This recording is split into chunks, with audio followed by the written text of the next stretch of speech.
ምሳሌ የት እንዳለችም ለማወቅ ወደ ቤታቸውም አምርተው ነበር። ዝናና መሐሊት ወደ ቤት ሲሄዱ ያገኙት አንዳችም ነገር አልነበረም። የት እንዳደረጓቸው የት እንዳደረሳቸው የጠፋባቸው የት ሄዱ በማለት በጥያቄ ሲደነባበሩም ነበር። ዝና ምሳሌን ካገኛት አይመራትም። ምሳሌ ከተገኘች አንዳችም ሰው አይኑን አያሽም የታሰበውን ነገር እሺ ከማለት ውጪ።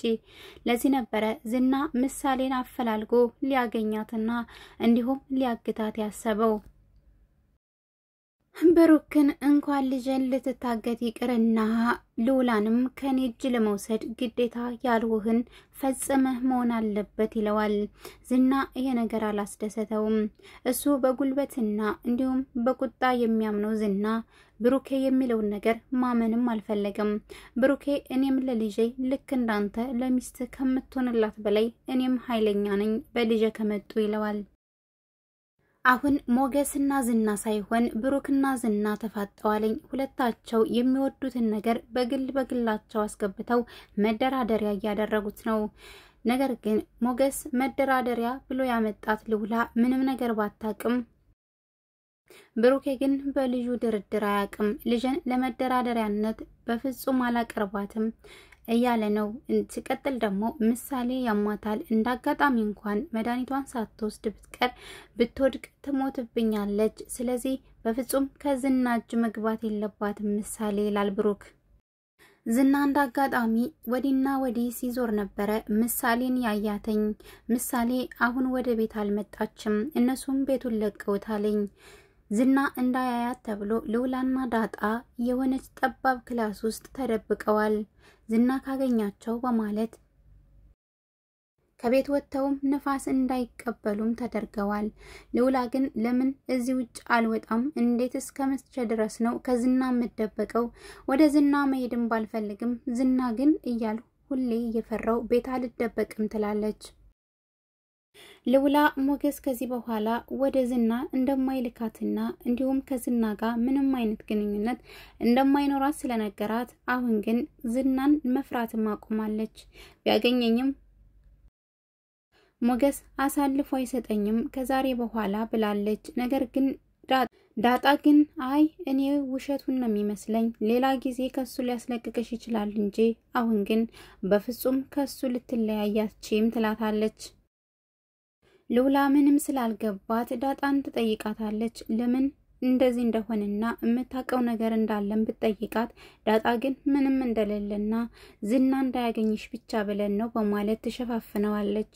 ዝና እንዳያገኘኝ ተብሎ እስከመቼ ድረስ ተደብቄ እኖራለሁ? ስለዚህ ነፃነቴን ማወጅ አለብኝም ትላለች።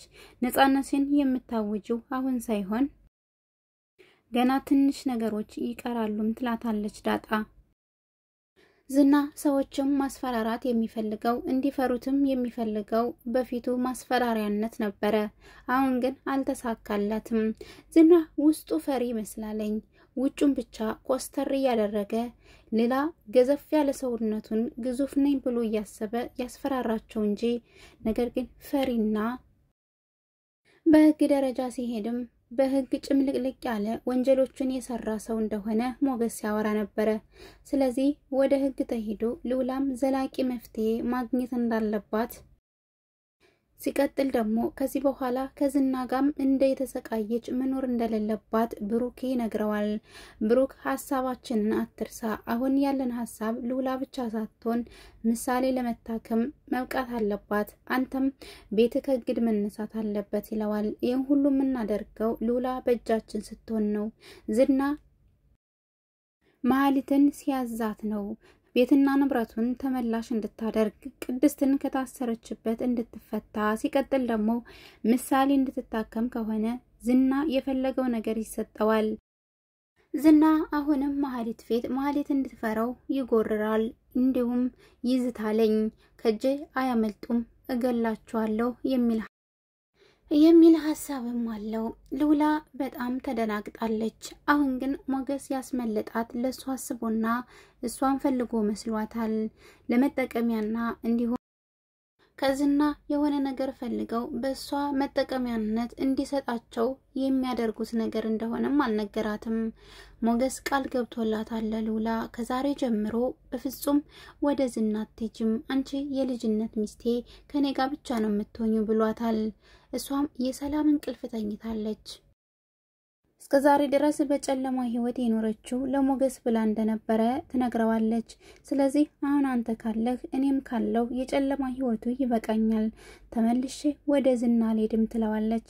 እሱም ወደ ዝና እንደማትሄድና ከዚህ በኋላ እሱ ያለ በፍጹም ዝናን እንደማታየው ቃል ይገባላታል።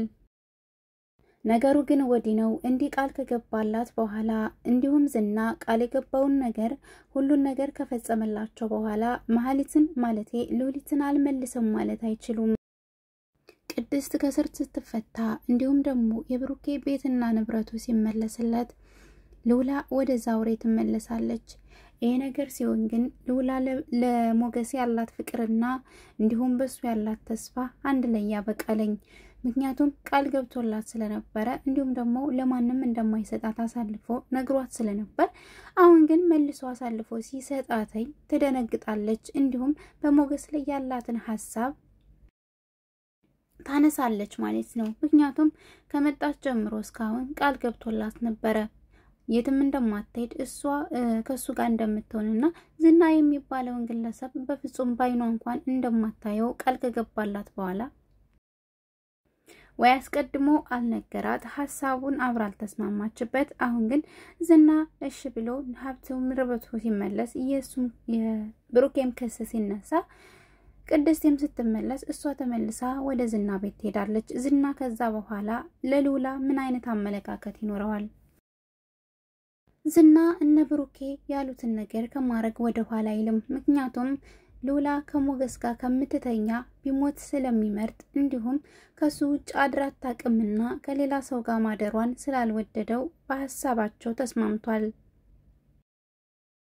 በጉልበቴ አደርገዋለሁ መጥቼ ሉላን ፈላልጌ ወስዳታለሁ ብሎ ነበር። ነገር ግን የተደበቁበትን ቦታ ስለማያውቀው ካሰሳቸው በኋላ ስልክ ደውሎ የት እንዳሉ ጠይቆ የት እንዳሉ ማወቅ ስላቃተው መሀሊትን እንግዲህ ተናግሮ ቅድስትና እንድታስፈታ እንዲሁም የብሩክን ንብረት እንድትመልስ ካደረገ በኋላ ነው ይሄን ሁሉ ነገር እንዲሁም ሉላን ማግኘት የሚችለው።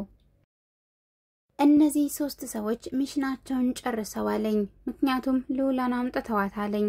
ሉላ እረፍት እንድታደርግ ካደረጉ በኋላ ዳጣንና ሉላን አንድ ቤት ይዘጉባቸዋለኝ። ስለዚህ ሁለታቸውም ሐሳባቸውን ለመሙላት ስልክ የሚደውሉለት ወጣ ብለው ነው።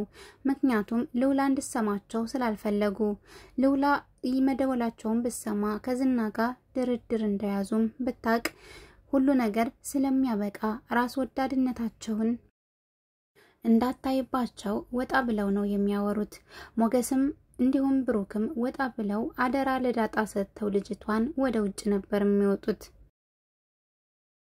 ዳጣም በፍርሃትና በመንቀጥቀጥ አሁን ቢመጣስ እያለች አንድ ላይ አብራ ከሷ ጋር ትፈራለች። እሷ የምትፈራው አንድ ቀን ስላሯሯጣትና እንዲሁም አንድ ቀን ይዞ ሁለተኛ ብሎ ስላስፈራራት ነበረ በጣም የምትፈራው ዝናን። ዝና የሰማይ ስባሪ የሚያክል ቁመት ያለው በጣም የሚያስፈራራና አይን ያለው ሰው ስለሆነ ሁሉም ሰው ይፈራዋለኝ። ሞገስን ከዚህ በፊት ሊገለውም ነበረ። ይሄ የልጅነት ጸባቸው አድጎ አሁን ይሄው አንዱ ላንዱ የማይተኙ ጸበኛ ማቾች ሆነዋለኝ።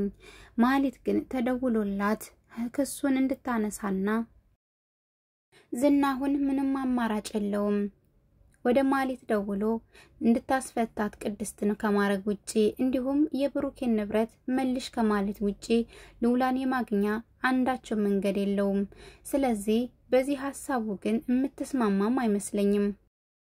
መሀሊት ገና ለገና ዝና ቤቱን በግሌ በስም ያረግልኛል ብላ ተስፋ አድርገው ስለነበረ አሁን ግን መልስ ስትባል የዝናን ሐሳብ የምትቀበለውም አይመስለኝም።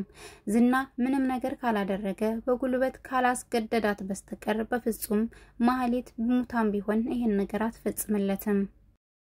ውድና የተከበራችሁ የቻናል ቤተሰቦች ለዛሬ ይዤላችሁ የመጣሁት ቪዲዮ በዚህ ያበቃል። በሌላ ቪዲዮ እስከምንገናኝ መልካሙን ጊዜ ተመኘውላችሁ። ለቻናሌ አዲስ ከሆናችሁ ላይክ እና ሼር ሰብስክራይብ በማድረግ እንዲሁም የደውል ምልክቷን በመጫን ቤተሰብ እንድትሆኑ በአክብሮት እጠይቃለሁ። መልካም ጊዜ። ባይ ባይ።